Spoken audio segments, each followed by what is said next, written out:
The crystal chandeliers of Le Jardin cast warm golden light across white tablecloths and polished silver. This Friday evening finds the upscale restaurant buzzing with the gentle hum of conversation and clinking glasses.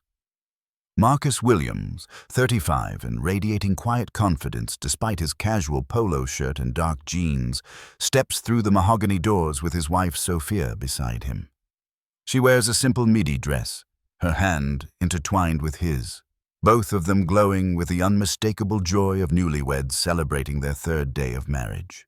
From behind the marble host station, Chef Davidson observes the couple with narrowed eyes.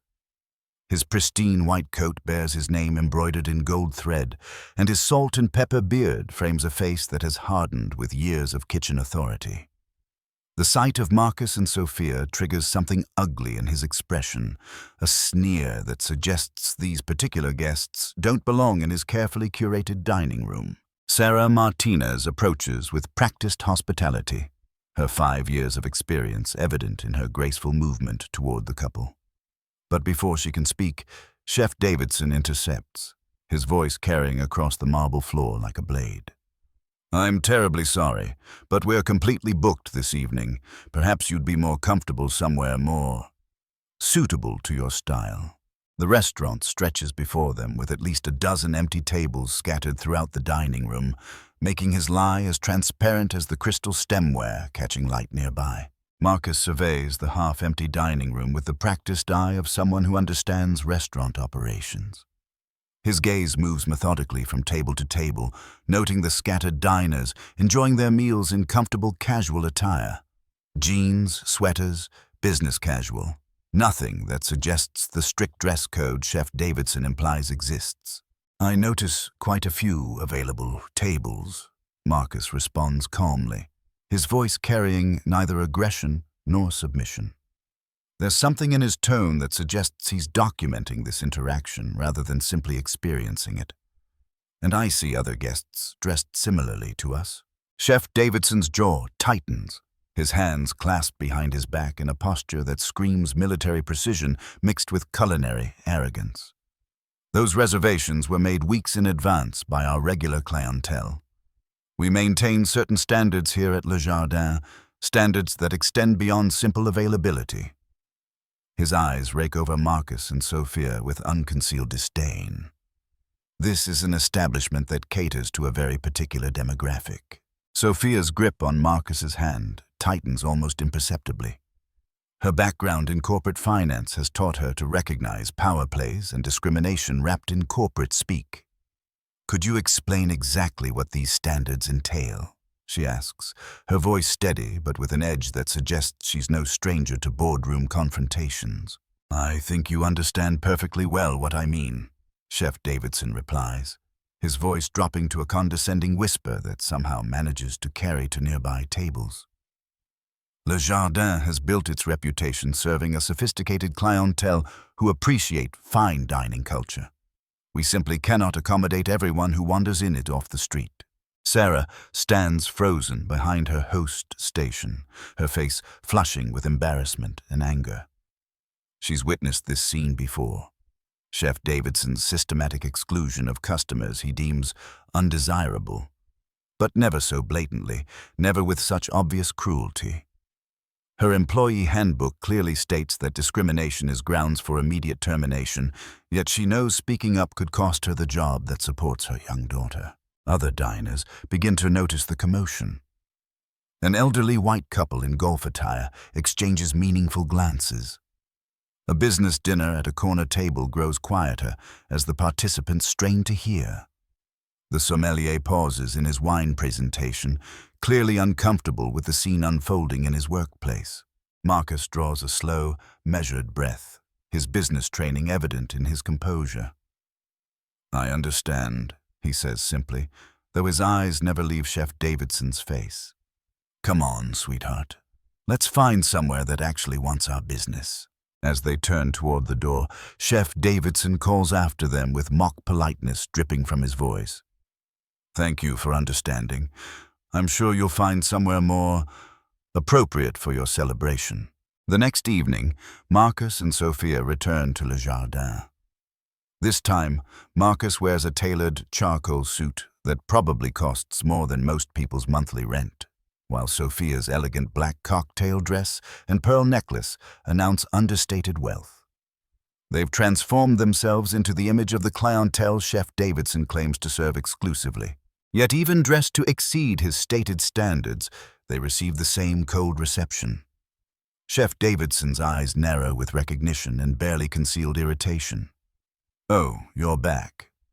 His tone suggests their return is an unwelcome intrusion rather than a business opportunity. "We thought we'd dress appropriately this time," Sophia says sweetly, though her smile doesn't reach her eyes. "Surely this meets your establishment's standards." Chef Davidson examines their attire with theatrical scrutiny, clearly searching for any excuse to maintain his discriminatory stance. "Well, yes, I suppose this is more suitable." "Sarah, seat them at table 12. Table 12 sits in the restaurant's Siberian corner, next to the kitchen doors and opposite the restrooms, where the aroma of cleaning supplies mingles with food scents and the constant traffic of staff creates a cacophony that drowns out conversation. The table itself bears water stains and crumbs from previous diners, its surface sticky beneath the hastily placed tablecloth. Sarah approaches with genuine embarrassment coloring her cheeks. "Mr. and Mrs. I'm so sorry, I didn't get your names. I could move you to a much better table. We have several lovely spots by the windows." "That won't be necessary," Chef Davidson interrupts sharply, positioning himself between Sarah and their guests. "Table 12 is perfectly adequate for their needs. This is the last available table after all." Marcus pulls out Sophia's chair with gentleman's grace, his movements deliberate and observed. "This will be fine," he tells Sarah, with a kindness that makes her heart ache for the injustice of the situation. As he settles into his own seat, he discreetly removes his phone and opens what appears to be a note-taking application. The service that follows is a masterclass in passive aggression. Their water glasses remain empty, while servers rush past carrying full pitchers to other tables.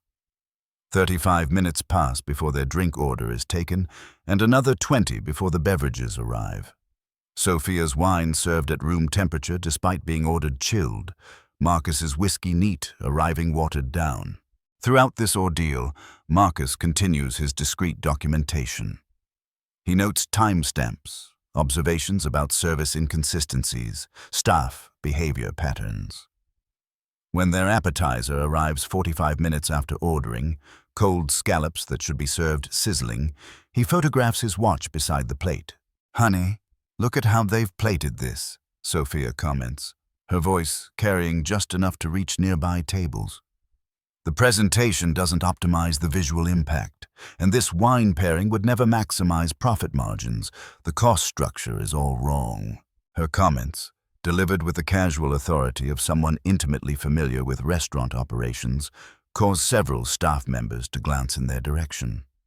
Sarah, serving adjacent tables, pauses almost imperceptibly as she processes Sophia's professional observations. Chef Davidson overhears from his position near the pass, where he's been orchestrating their poor treatment. "Amateur criticism from amateur diners," he announces loudly enough for the kitchen staff to hear. "I've been perfecting my craft for 20 years, while people like that think they understand fine dining after watching cooking shows." His voice carries the particular brand of arrogance that comes from unchecked authority, the tone of someone who's never faced consequences for his cruelty. Kitchen staff exchange uncomfortable glances, but years of hierarchical conditioning keep them silent. The evening deteriorates further when their main courses arrive an hour late and distinctly lukewarm. Marcus's lamb, ordered medium rare, resembles shoe leather. Sophia's fish, supposedly fresh daily, carries the unmistakable scent of something past its prime. Yet through it all, Marcus maintains his documentation and Sophia continues her strategic observations. They're not simply enduring discrimination, they're building a case, collecting evidence, studying the systematic nature of the mistreatment. The workflow inefficiencies alone are costing this place thousands monthly, Sophia murmurs to Marcus, her trained eye cataloging operational failures. Poor table turnover, wasted labor resources, inventory mismanagement. Sarah, now unable to ignore the professional nature of their conversation, finds excuses to linger near their table. She overhears Marcus taking what sounds like a business call, discussing quarterly reports and expansion metrics in language that suggests significant corporate responsibility. But when she attempts to improve their service, refilling water glasses, offering fresh bread, Chef Davidson appears like a storm cloud. Sarah, your attention is needed elsewhere. Table 12 is perfectly fine as is. The humiliation continues until nearly midnight, when most other diners have departed and the restaurant empties around them. Marcus and Sophia finally rise, leaving payment that exceeds their bill despite the abysmal service, a gesture of grace that makes Sarah want to weep with shame for her workplace. As they prepare to leave, Marcus approaches Sarah while Chef Davidson speaks with the sommelier across the room. "Thank you for your kindness tonight," he says quietly. "Your professionalism hasn't gone unnoticed." There's something in his phrasing. "Hasn't gone unnoticed." That sounds less like a customer compliment and more like an evaluation. Sarah files this observation away as she watches the couple disappear into the night, wondering who they really are and why she feels like tonight was a test she failed to pass. The third day brings Marcus and Sophia back to Le Jardin for lunch, their persistence now bordering on the mysterious. Chef Davidson greets their return with barely contained fury, his professional mask slipping to reveal the ugly prejudice beneath. "You people just don't take a hint, do you?" he mutters, loud enough for the hostess station to hear. Some establishments are simply above certain customers' social station. This time, they're seated at a wobbly table near the kitchen's swinging doors, where the constant crash of dishes and barked orders make conversation nearly impossible.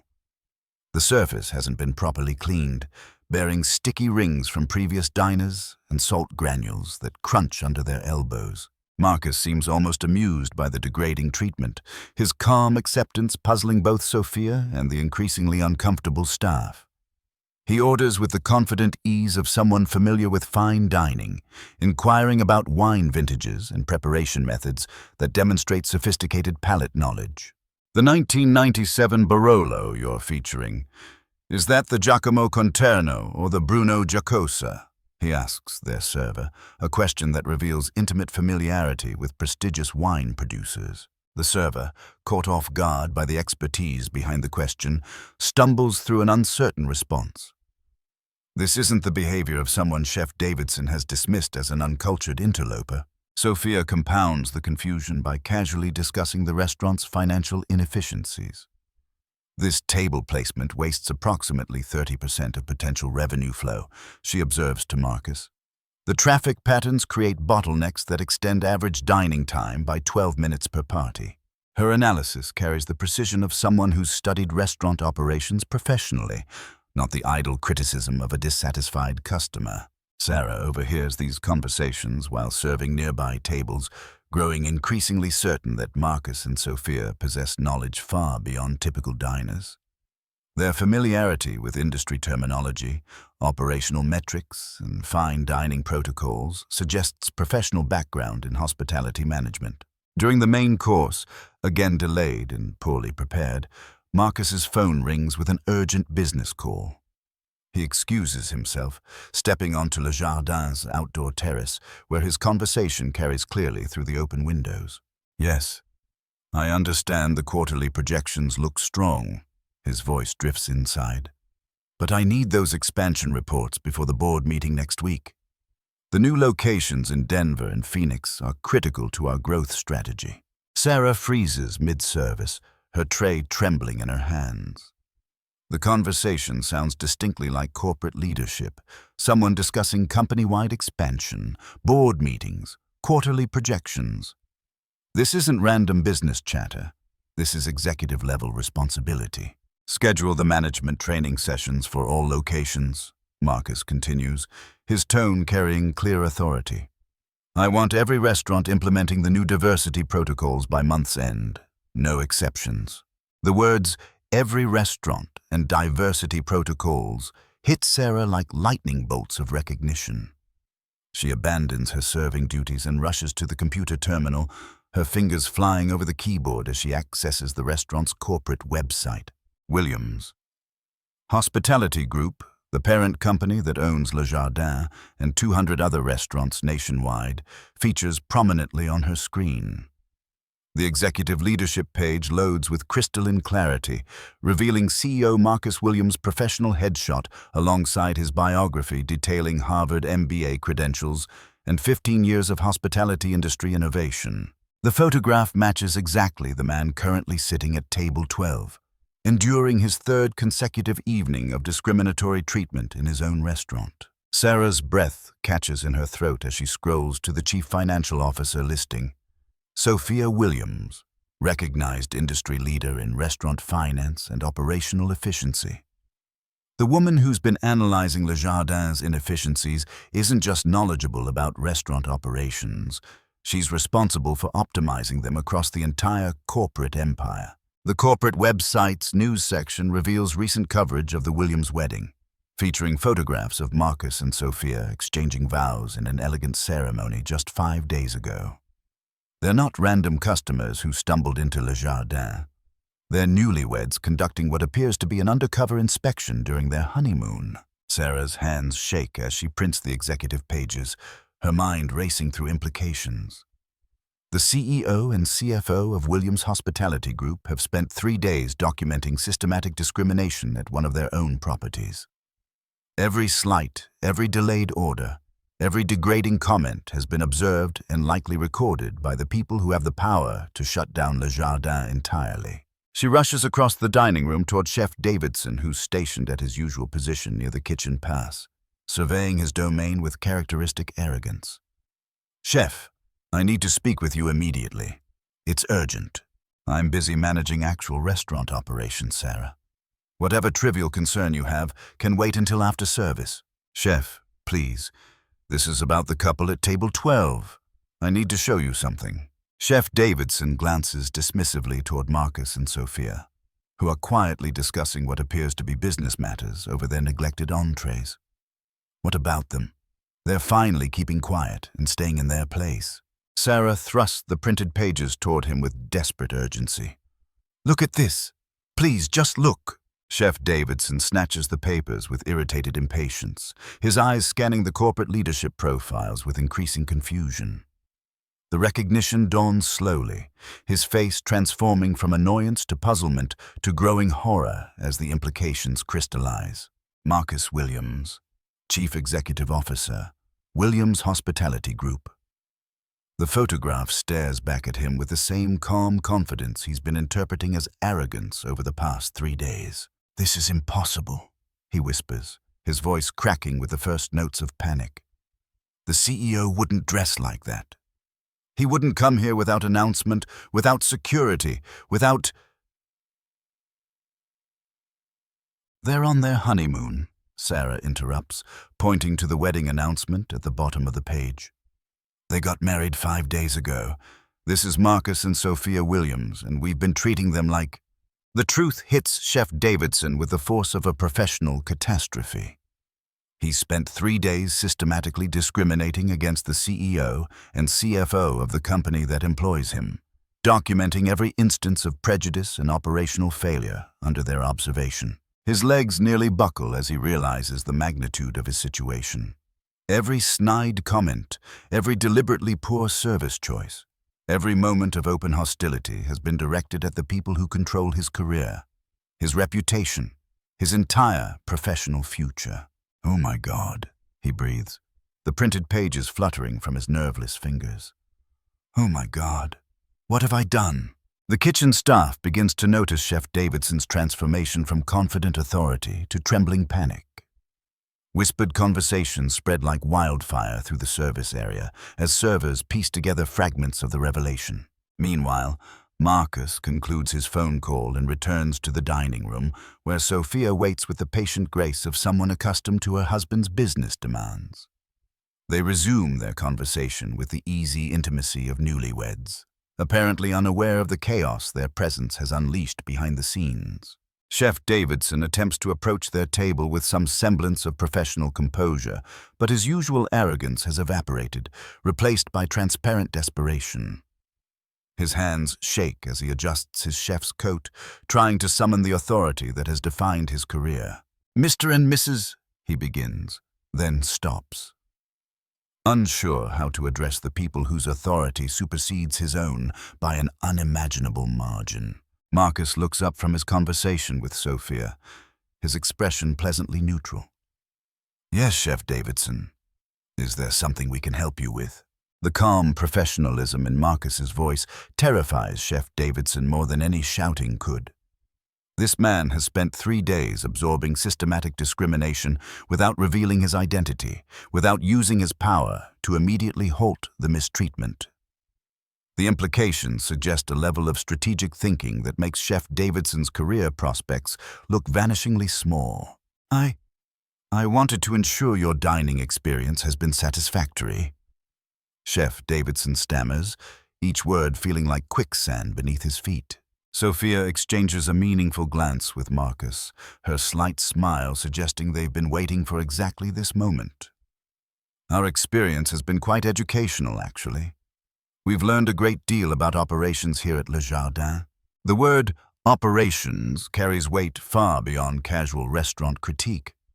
This is the CFO of Williams Hospitality Group discussing operational assessment, and Chef Davidson realizes with crystalline horror that his behavior has been under executive review from the beginning. The dining room around them continues its normal rhythm, other customers unaware that they're witnessing the moment when unchecked prejudice collides with corporate authority.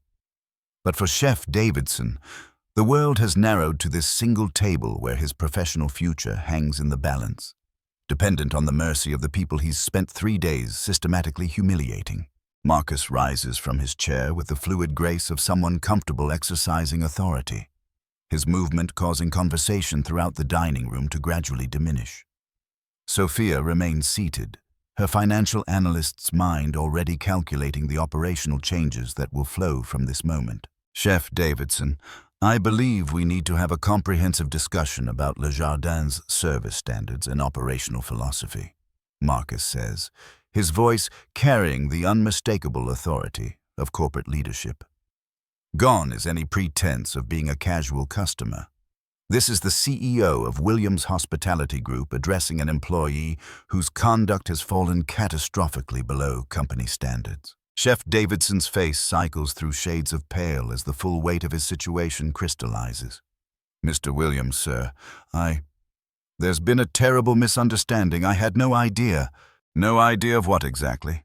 Marcus interrupts, his tone remaining professionally calm while cutting through Davidson's attempt at deflection.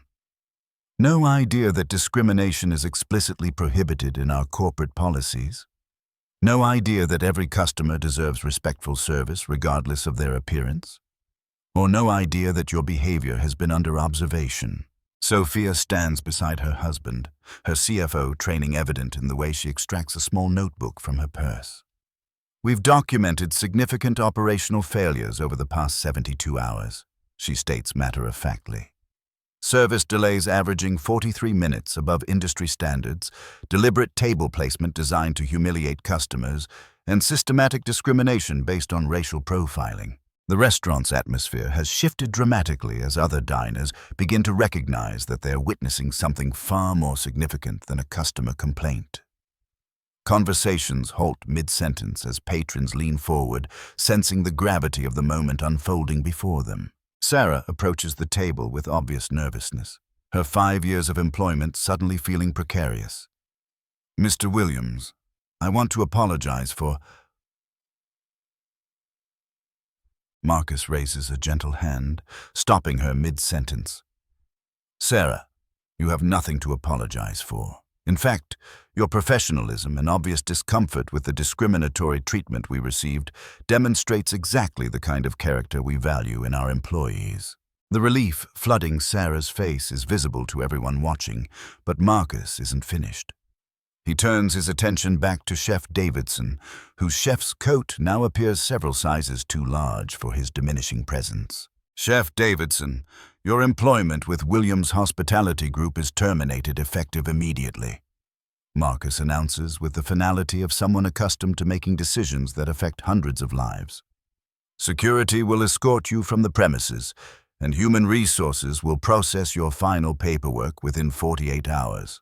Please, Mr. Williams, Chef Davidson pleads, his previous arrogance completely evaporated. I've worked in this industry for 20 years. I have a reputation, a career. This will destroy everything I've built. Sophia's response carries the cold precision of financial analysis applied to human behavior. Your reputation was built on creating a hostile work environment and systematically excluding customers based on racial prejudice. That's not a reputation worth preserving. Marcus nods towards Sarah, who has been standing frozen in disbelief at the rapid transformation of her workplace hierarchy. Sarah, effective immediately, you're promoted to interim restaurant manager. Your integrity during this difficult situation demonstrates the leadership qualities we need in our management team. The promotion hits Sarah like a lightning bolt of opportunity mixed with overwhelming responsibility. Sir, Thank you. I won't let you down. I know you won't, Marcus replies with the confidence of someone skilled at reading character. Your first assignment is implementing a comprehensive staff meeting tomorrow morning.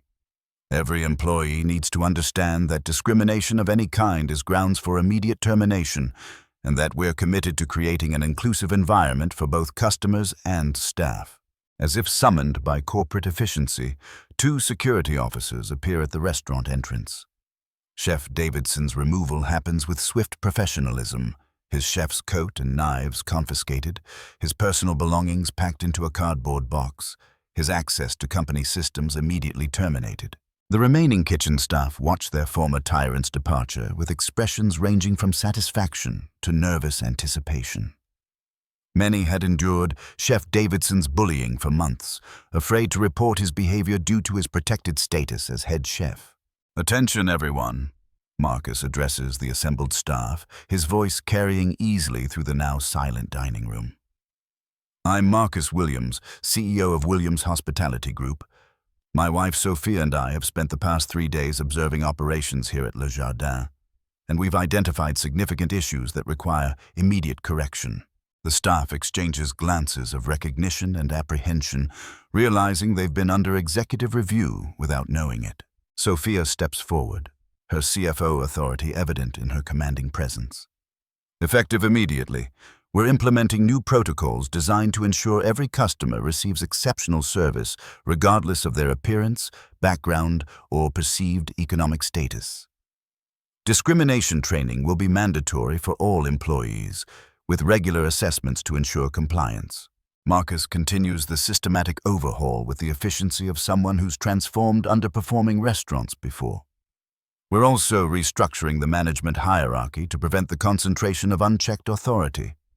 Sarah will have direct reporting access to corporate leadership, and we're establishing an anonymous feedback system for both customers and employees to report discriminatory behavior. The operational changes extend beyond personnel policy into fundamental business practices. Table assignments will be randomized to prevent discriminatory seating. Service standards will be monitored through mystery shopper programs. Staff compensation will include diversity and inclusion metrics alongside traditional performance measures. These changes aren't just about ethics, Sophia explains to the assembled team. Inclusive service practices increase customer satisfaction, improve staff retention, and drive revenue growth. Discrimination isn't just morally wrong, it's bad for business. Within 48 hours, the transformation of Le Jardin becomes evident to both staff and customers. The hostile atmosphere that pervaded the restaurant under Chef Davidson's leadership evaporates, replaced by genuine hospitality and professional service standards. Sarah's promotion proves immediately successful as she implements systems that prioritize customer experience over arbitrary judgments. The randomized seating eliminates the hierarchical table assignments that had humiliated customers like Marcus and Sophia. Service timing improves dramatically when staff focus on efficiency rather than playing favorites. The new head chef, recruited from another successful Williams hospitality location, brings both culinary excellence and inclusive leadership philosophy. Kitchen operations become collaborative rather than authoritarian, with staff empowered to suggest improvements and report concerns without fear of retaliation. Customer satisfaction scores, historically mediocre under Chef Davidson's regime, begin climbing immediately. Online reviews that previously complained about attitude problems and inconsistent service are replaced by praise for welcoming atmosphere and professional staff. Most significantly, revenue increases by 25% within the first month of operational changes. The inclusive environment attracts diverse customers who had previously avoided Le Jardin, while improved service standards encourage repeat business and positive word-of-mouth recommendations. Marcus and Sophia's undercover inspection methodology is implemented company-wide, with executives regularly conducting unannounced visits to identify operational issues and discriminatory practices before they become systemic problems. The Williams Hospitality Group becomes an industry leader in inclusive service standards, with other restaurant chains studying their diversity protocols. Sarah's success as interim manager leads to her permanent appointment, along with enrollment in the company's management development program. Her experience surviving and ultimately reporting Chef Davidson's discriminatory behavior makes her an ideal trainer for other managers, learning to recognize and address workplace prejudice. The systematic nature of the changes ensures that the transformation extends far beyond punishing one individual's bad behavior. Chef Davidson's termination becomes part of a comprehensive restructuring that prevents similar discrimination from taking root in the future. 3 months after Chef Davidson's termination, Le Jardin has transformed into the flagship example of inclusive hospitality within the Williams Hospitality Group empire. The restaurant that once embodied systematic discrimination now serves as a training location for managers throughout the company, demonstrating how inclusive practices drive both ethical standards and business success. Sarah walks through her restaurant each morning with the confidence of someone who has proven that moral courage can be rewarded rather than punished. Her management style emphasizes employee empowerment and customer respect, creating an atmosphere where discrimination cannot take root, because every staff member understands their responsibility to maintain inclusive service standards. The financial results speak louder than any mission statement could. Le Jardin's revenue has increased by 38% since implementing inclusive practices, with customer satisfaction scores rising from 3.2 to 4.7 stars across all review platforms.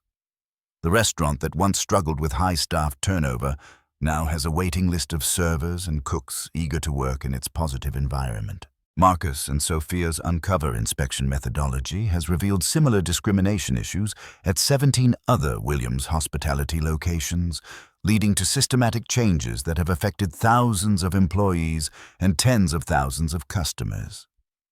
The company's commitment to inclusive service has become a competitive advantage, attracting customers who prioritize businesses that align with their values.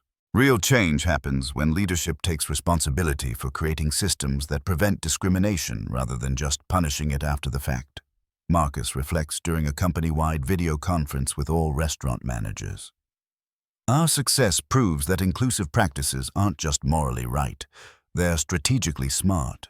Sophia's financial analysis of the company's transformation reveals compelling data about the business case for inclusion.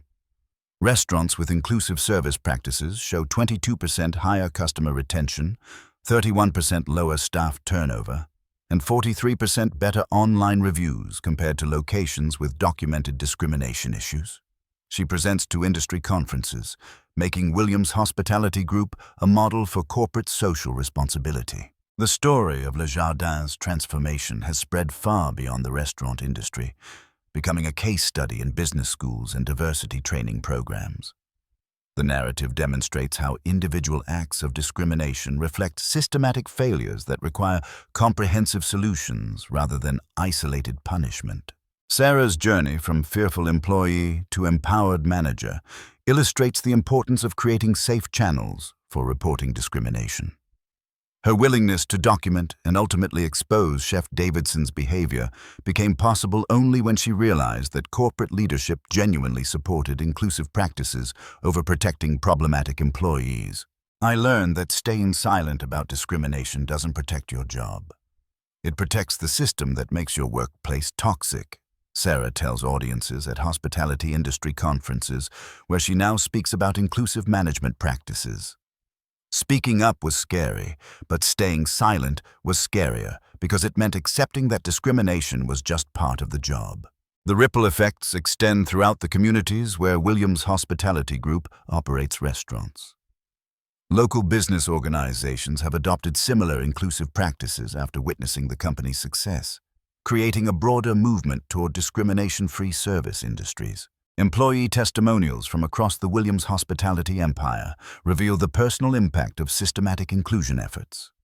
Servers report increased job satisfaction, kitchen staff describe improved collaboration, and managers express pride in leading teams that welcome all customers with genuine respect. The company's success has attracted attention from other industries seeking to implement similar transformation processes.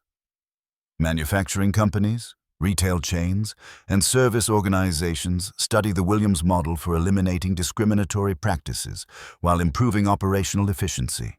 Marcus and Sophia's commitment to continuing uncover inspections ensures that the changes remain permanent rather than temporary improvements. Their regular appearances at various company locations, sometimes announced and sometimes surprise visits, maintain accountability at every level of operations. Change doesn't happen once and stay fixed forever, Marcus explains to audiences at leadership conferences. It requires constant vigilance, regular assessment, and willingness to address problems before they become crises. Our success comes from treating inclusion as an operational priority, not just a corporate slogan. The story resonates particularly strongly with audiences who have experienced workplace discrimination themselves. Social media discussions about Jardin's transformation generate thousands of comments from people sharing their own experiences with prejudice in restaurants, retail stores, and professional environments. These personal stories create a growing movement of consumers who actively seek businesses that demonstrate genuine commitment to inclusive practices. The economic impact of this consumer behavior change reinforces the business case for eliminating discrimination across entire industries. Every person who has experienced discrimination has the power to document it, report it, and demand change. Sophia encourages audiences at women's leadership conferences. But real transformation requires systems that support those reports, and leaders who prioritize inclusion over protecting the status quo. The transformation of Jardin proves that systematic discrimination can be eliminated when leadership commits to comprehensive change rather than cosmetic adjustments. The restaurant's success demonstrates that inclusive practices create better experiences for everyone, customers, employees, and business owners alike. This story challenges every person who has witnessed discrimination to consider their own role in either perpetuating or challenging unjust systems. Whether as customers, employees, or business leaders, everyone has opportunities to demand better treatment and support inclusive practices. The Williams Hospitality Group continues expanding its impact through industry partnerships, consulting services, and public speaking engagements that spread inclusive business practices beyond their own restaurants. Their success proves that moral leadership and business success can align when companies commit to systematic change rather than superficial gestures. Marcus and Sophia's journey from discriminated customers to transformative leaders illustrates how personal experiences with injustice can become catalysts for systematic change. Their willingness to endure discrimination in order to document and address it demonstrates the strategic thinking required to create lasting solutions. The ongoing success of Jardin and the broader Williams Hospitality Group empire serves as evidence that businesses can thrive while maintaining high ethical standards. Their story challenges the false choice between profitable operations and inclusive practices, proving that moral leadership creates competitive advantages in today's marketplace. Every customer who chooses to support inclusive businesses, Every employee who reports discriminatory behavior and every leader who prioritizes systematic change contributes to the broader transformation of how society addresses prejudice and inequality. The story of Jardin's redemption becomes everyone's story when people commit to demanding justice and supporting businesses that demonstrate genuine, inclusive values.